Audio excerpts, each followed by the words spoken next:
After பட்ஜெட்டுக்கு அப்புறம் stock recommendations வந்து நம்ம பார்த்திருப்போம். நம்ம சேனல்லே கூட ஒரு சில வீடியோஸ் வந்து நம்ம போஸ்ட் பண்ணியிருந்தோம்.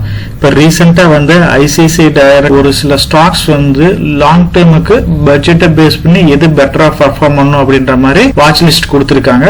அந்த வாட்ச் லிஸ்ட்ல என்னென்ன ஸ்டாக்ஸ் இருக்குன்னு பார்க்கலாம். அதே மாதிரி மார்க்கெட்ல எல்லாரும் எதிர்பார்த்துட்டு இருந்த மாதிரி கோல்டு பீஸ் வந்து இது வரைக்கும் இல்லாத நியூ ஹையை வந்து இப்ப ரீச் பண்ணிருக்கு.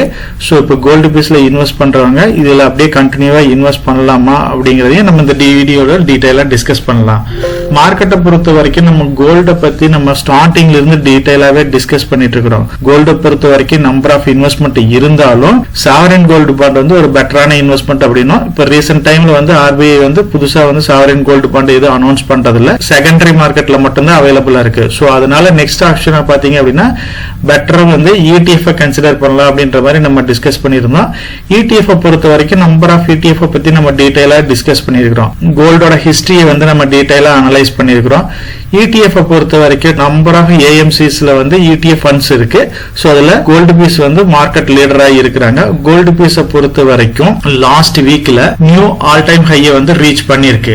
பர்டிகுலரா இதோட all time high 52 week high அப்படின்னு பாத்தீங்க அப்படின்னா 72 ரூபாய் 20 காசா ரீச் பண்ணிருக்கு. லோ வந்து 51 ரூபாய் 25 பைசாவா இருக்கு. இந்த ETF பொறுத்த வரைக்கும் நம்ம ஸ்டார்டிங்ல இருந்து நியர்லி 50 ரூபீஸ்ல இருந்து டிஸ்கஸ் பண்ணிட்டு இருக்கிறோம். நம்மளும் அக்குமுலேட் பண்ணிக்கிட்டே தான் இருக்கிறோம்.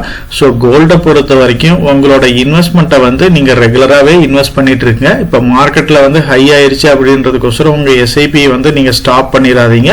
லம்சம் வேணா கொஞ்சம் அவாய்ட் பண்ணுங்க. மற்றபடி SIP-ல நீங்க ரெகுலரா இன்வெஸ்ட் பண்ற அமௌண்ட்டை வந்து கண்டினியூவா இன்வெஸ்ட் பண்ணிக்கிட்டே இருங்க. கோல்டு பொறுத்த வரைக்கும் டாலர்ல அதோட ரேட் வந்து இப்ப ஜாஸ்தி ஆகிறதுனால டாலர் பிளக்சுவேஷன் இந்தியால இருக்கிறதுனாலும் சரி கோல்டு பிரைஸ் அப்ரிஷியேட் ஆகிறதுனாலையும் கண்டிப்பா வந்து கோல்டு பீஸ் வந்து அப்சைடு போறதுக்கு தான் வாய்ப்பு இருக்கு. பெரிய அளவுக்குள்ள கரெக்ஷன் வந்துடாது. அதனால கோல்டு இன்வெஸ்ட்மெண்ட்டை எந்த வகையிலேயே ஸ்டாப் பண்ணாம கண்டினியூவா இன்வெஸ்ட் பண்ணிக்கிட்டே இருங்க. நம்ம சேனல் சப்ஸ்கிரைபர்ஸ் கூட கோல்டு பீஸ் வந்து ஆல் டைம் ஹையை ரீச் பண்ணிருச்சு, இப்ப என்ன பண்ணலாம் அப்படின்ற மாதிரி கேட்டிருந்தாங்க. சோ எதையும் நீங்க வந்து ஸ்டாப் பண்ண வேண்டாம். ரெகுலர் இன்வெஸ்ட்மெண்ட்டை கண்டினியூ பண்ணுங்க. பட்ஜெட்டை பேஸ் பண்ணி ஒரு சில செக்டர்ஸ் வந்து நல்ல பெனிஃபிட் ஆகும். அதுல நம்ம டீடைலா டிஸ்கஸ் பண்ணியிருந்தது பாத்தீங்க அப்படின்னா டாலர் பிளக்சுவேஷன் இருக்கிறதுனால இந்த பட்ஜெட்டும் சரி இந்த இயரை பேஸ் பண்ணி கோல்டை வந்து நம்ம கன்சிடர் பண்ணலாம் அப்படின்ற மாதிரி சொல்லியிருந்தோம். கோல்டு பீஸ் வந்து நியூ ஆல் டைம் ஹையை ரீச் பண்ணிருக்கு. நெக்ஸ்ட் பெனிஃபிட் ஆகிற செக்டர்ஸ்னு பாத்தீங்க அப்படின்னா இன்ஃப்ராஸ்ட்ரக்சர் இருக்கு, பினான்சியல் செக்டர்ஸ் இருக்கு, FMCG இருக்கு, ஆட்டோமொபைல் இதெல்லாம் வந்து பெட்டரா பர்ஃபார்ம் பண்றதுக்கு வாய்ப்பு இருக்கு. இதுக்கு சம்பந்தப்பட்ட ஸ்டாக்ஸையும் வந்து நம்ம டீடைலாவே டிஸ்கஸ் பண்ணிருக்கிறோம். ICICI டைரக்டை பொறுத்த வரைக்கும் ஒரு கம்ப்ளீட்டான டேட்டா கொடுத்திருக்காங்க. ஜனவரி மந்த்ல செக்டர் வைஸ் எது நல்லா பர்ஃபார்ம் பண்ணிருக்குன்னு பாத்தீங்க அப்படின்னா FMCG ஆட்டோ வந்து ஓரளவுக்கு பாசிட்டிவா டர்ன் ஓவர் ஆயிருக்கு. ரிமைனிங் இருக்கிற எல்லா செக்டர்ஸும் வந்து ஹெவியா கரெக்ஷனை பார்த்திருக்கு. கன்சியூமர் டியூரபிள்ஸ் வந்து நல்ல ஒரு ஃபாலை பார்த்திருக்கு. ரீசென்ட் டைம்ல ட்ரெண்டோட ரிசல்ட் கூட வந்து ஹெவியான ஃபால், அதாவது நியர்லி 35 to 40% பக்கமா கரெக்ஷன் ஆயிருக்கு. சோ ரிசல்ட்ஸை பேஸ் பண்ணி நம்பர் ஆஃப் ஸ்டாக்ஸ் வந்து கரெக்ஷன் ஆயிட்டே தான் இருக்கு. சோ இந்த மாதிரி டைம்ல ஒரு சில ஸ்டாக்ஸ் வந்து நம்ம வந்து வாட்ச் லிஸ்ட்ல நோட் பண்ணி வைங்க அப்படின்ற மாதிரி அவங்க ரெக்கமெண்டேஷன்ஸ் கொடுத்திருக்காங்க. அந்த வகையில ஆட்டோ செக்டரை டிபெண்ட் பண்ணி இருக்கிற பேட்டரி செக்மெண்ட்ல எக்ஸைட் இண்டஸ்ட்ரீஸும் அமரராஜா பேட்டரியும் வந்து கன்சிடர் பண்ணலாம் அப்படின்ற மாதிரி சொல்லியிருக்காங்க. சோ எக்ஸைட் அமரராஜாவை பத்தி நம்ம டீடைலாவே டிஸ்கஸ் பண்ணியிருக்கிறோம். ஆல் டைம் ஹைல இருந்து லாஸ்ட் 4 மந்த்தா கரெக்ஷன்ல பாத்தீங்க அப்படின்னா ரெண்டுமே ஓரளவுக்கு டீசென்டான பிரைஸ்ல கரெக்ட் ஆயிருக்கு. பார்மா செக்டரை பொறுத்த வரைக்கும் நம்ம மேக்ஸிமம் வந்து மெடிக்கல் ஸ்டாக்ஸ் தான் வந்து கன்சிடர் பண்ணிருப்போம். ஹெல்த் கேரை பொறுத்த வரைக்கும் இவங்க ஹெல்த் கேர் குளோபல் நாராயணா ஹாஸ்பிட்டல்ஸை வந்து போக்கஸ் பண்ணலாம் அப்படின்ற மாதிரி சொல்லியிருக்காங்க. இந்த ரெண்டு ஸ்டாக்கை பத்தி நம்ம பெருசா பேசுனது கிடையாது. ஆட்டோ செக்டரை பொறுத்த வரைக்கும் மகேந்திராவும் மாருதி சுசுகியும் வந்து கன்சிடர் பண்ணலாம் அப்படின்ற மாதிரி சொல்லியிருக்காங்க. பேசஞ்சர் வெஹிக்கிள்ஸ்ல டூ வீலர்ஸ்ல வந்து பஜாஜ் ஆட்டோவும் ஈச்சர் மோட்டார்ஸ்க்கும் நல்ல ஃபியூச்சர் ஸ்கோப் இருக்கு அப்படின்ற மாதிரி சொல்லியிருக்காங்க. டெக்ஸ்டைல பொறுத்த வரைக்கும் KPR மில்ஸ் வந்து ரெக்கமெண்டேஷனா கொடுத்திருக்காங்க. FMCG செக்டரை பொறுத்த வரைக்கும் நம்ம டீடைலா டிஸ்கஸ் பண்ணிட்டு இருக்கிற ITC டாடா கன்சூமர் ப்ராடக்ட்டையும் கொடுத்திருக்காங்க. இது ரெண்டுமே வந்து ஓரளவுக்கு இப்ப ரீபவுண்ட் ஆயிட்டு இருக்கு. டூரிசம் பொறுத்த வரைக்கும் இந்தியன் ஹோட்டல் வந்து கன்சிடர் பண்ணலாம் அப்படின்ற மாதிரி கொடுத்திருக்காங்க. சோ இந்த பட்ஜெட்னா ரீட்டைலுக்கு வந்து ஒரு நல்ல பெனிஃபிட் கொடுத்திருக்காங்க. சேலரி ஹோல்டர்ஸ்க்கு 1 லட்சம் கோடிக்கு மேல ஸ்பெண்டிங் கெப்பாசிட்டி வந்து மக்களுக்கு இருக்கும். சோ அதனால இந்த செக்டர்ஸ் எல்லாமே குரோ ஆகிறதுக்கு வாய்ப்பு இருக்கு அப்படின்ற மாதிரி ரிப்போர்ட்ல கொடுத்திருக்காங்க. மார்க்கெட்டை பொறுத்த வரைக்கும் எப்பயுமே வந்து நம்பர் ஆஃப் ரெக்கமெண்டேஷன்ஸ் வந்திருந்தாலும் நம்ம அட்ராக்டிவான வேல்யூஷன்ல இருந்தா மட்டும்தான் அந்த பர்டிகுலர் ஸ்டாக்ஸை வந்து நம்ம ஃபோக்கஸ் பண்ணணும். அந்த வகையில அமரராஜாவை பொறுத்த வரைக்கும் அதாவது 20 PE தான் ட்ரேட் ஆயிட்டு இருக்கு. ஐடிசியை பொறுத்த வரைக்கும் பாத்தீங்க அப்படின்னா 27 PE ட்ரேட் ஆயிட்டு இருக்கு. ஸோ மேக்சிமம் இருக்கிற இப்போ இவங்க ரெக்கமெண்டேஷன்ஸ் கொடுத்திருக்கிற கம்பெனியில நம்ம ITC, Maruti Suzuki, Bajaj Auto, Mahindra and Mahindra, ஈச்சஸ் மோட்டார்ஸை பத்தி டீடைலாவே டிஸ்கஸ் பண்ணியிருக்கிறோம். ஸோ ஐடிசியை பொறுத்த வரைக்கும் ஒரு டீசென்டான பிரைஸ்ல இப்பயுமே ட்ரேட் ஆயிட்டு இருக்கு. லாங் டர்ம் பாயிண்ட் ஆஃப் வியூல கன்சிடர் பண்ணலாம்.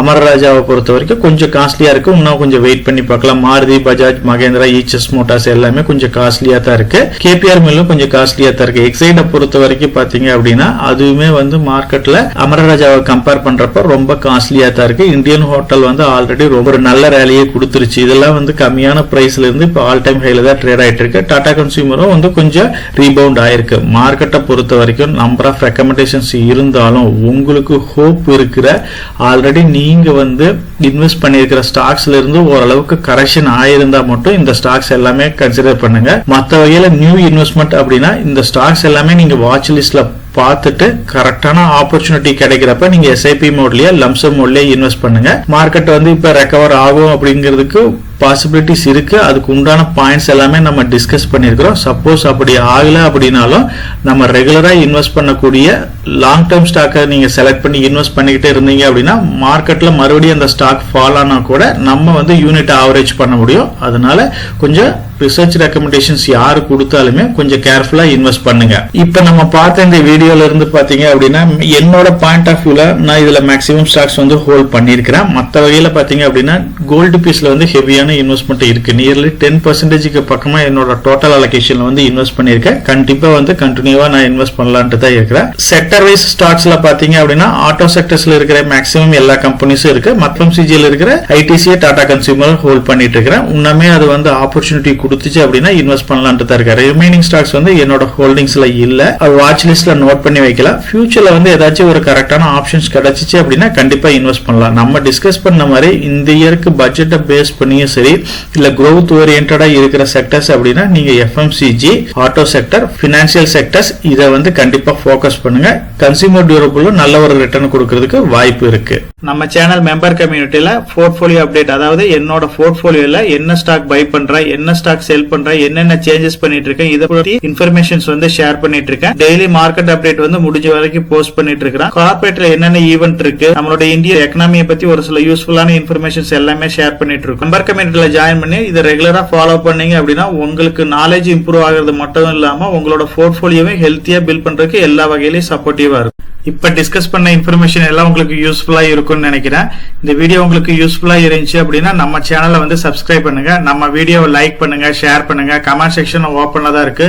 சோ இந்த வீடியோ பத்தி உங்களோட ஒப்பீனியன் என்ன, இதுல என்னென்ன டவுட்ஸ் இருக்கு அப்படின்னு நீங்க கமெண்ட் செக்ஷன்ல போஸ்ட் பண்ணீங்க அப்படின்னா உங்களுக்கு மட்டும் இல்லாம நம்ம வியூவர்ஸ் எல்லாத்துக்குமே நல்ல ஒரு சப்போர்ட்டிவா இருக்கும். நான் ஒரு செபி ரிஜிஸ்டர்ட் அட்வைசர் கிடையாதுங்க. நம்ம சேனல்ல போடுற வீடியோக்கள் எல்லாமே வந்து பாத்தீங்கன்னா எஜுகேஷனல் ஆர் இன்ஃபர்மேஷன் பர்பஸ்க்கோசரம் போஸ்ட் பண்ற வீடியோக்கள் தாங்க. இன்வெஸ்ட்மெண்ட்னா கண்டிப்பா ரிஸ்க் இருக்கும். அதனால நீங்க உங்க பினான்சியல் அட்வைசர் டிஸ்கஸ் பண்ணியோ இல்ல நீங்களா ஓன் டிசிஷன் எடுத்தோ இன்வெஸ்ட் பண்ணுங்க.